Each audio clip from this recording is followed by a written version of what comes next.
3 ਬੱਚੇ ਨੇ ਵੀਰ कपड़े बनाते मैं धोंदी पिया बच्चा डुब लुड़ के आए बैठे मेरा पुत्र ये कड़ा को कूड़ वाला भी हो या बेचारे कूड़ पे कोई मारदा आए बैठे तो कोई मदद करो बन ते आए बैठे कोई शै वास्ते लाए कोई बच्चे लुड़ गई 3-4 बच्चे खाण पीण केड़ी कुछ लियांदी मुकाई बैठे मींह वसदे पे उत्तू नंगे कोई कोनी हैगी तरपाल कोनी कोई तंबू कोनी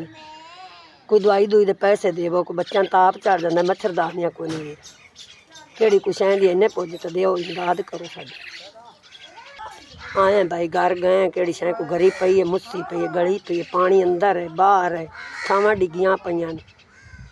उतो मुड़ के बालां दे कुछ इन्ने सुक्के गाड़ ते लिया ते बैठे धोंदे पे भाई 2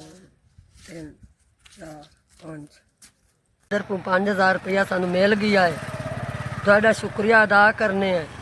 मेहरबानी तुहाडी शाबाशी ने साड़ी मदद की ने बैठे हैं बच्चा निक्का निक्का नू आरसे खुआवांगे पिवावांगे दुआवां देवांगे